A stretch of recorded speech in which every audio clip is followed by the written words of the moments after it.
Today I'm going to show you how I scrape websites like this and get all the details like contact, contact phone number, mail address, and everything.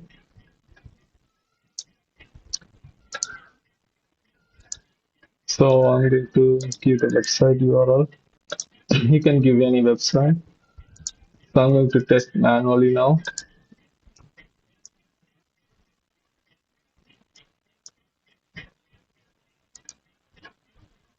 Yeah. So it gave the contact email, contact phone number. It also gives social media links and much more. So the tool I use to scrape is Firecrawl.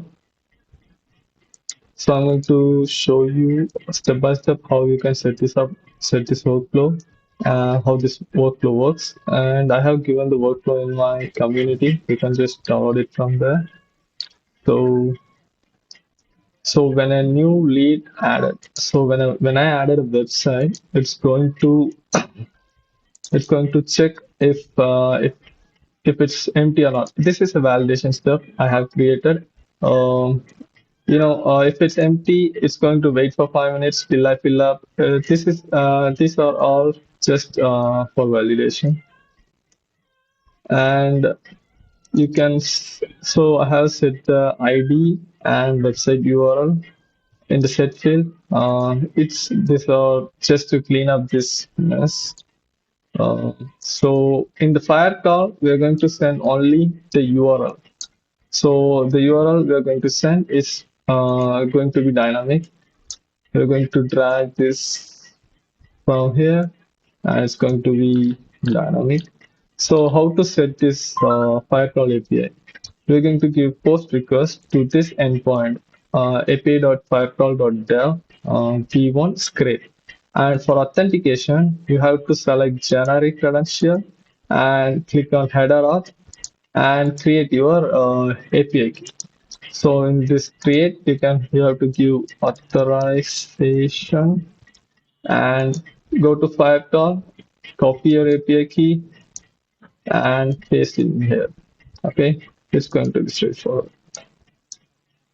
Or you can use select none and use this. You can send the header. In this header, you have to give authorization. Either one, it's optional. Any one of these. Okay. So once you've given that, it's going to scrape the website and give you the markdown content. Okay. So what I did is I have converted it into a markdown file so that I can upload to Gemini and get a structured data. So I have uploaded to Gemini files and gave prompt to Gemini to give me. I also give the example like this is the structure, and you're going to give me this structure. It's going to give me this structure. So these are steps I think I have explained in the previous video. This is just even though we upload a file, sometimes it may take a second or two to upload, and Gemini might not able to process that. So we have to always check for the state whether it's active or processing. If it's active, we have to move to prompting to Gemini. So, and here we have cleaned the JSON. We have passed the JSON structure. Company name, website URL, everything. We have paused it and updated the Notion.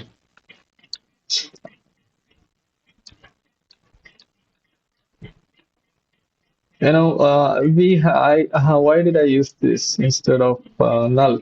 So we can't use null. There's a limitation in Notion API where if you use null, it's going to throw an error. So that's why I used double apostrophe and this. So if what it means is if this contact name is empty, it's going to give this hyphen, says it's empty. See, that's it, nothing. So yeah, I have given the workflow in the community. You can just join the community, and yeah, that's it. Thank you.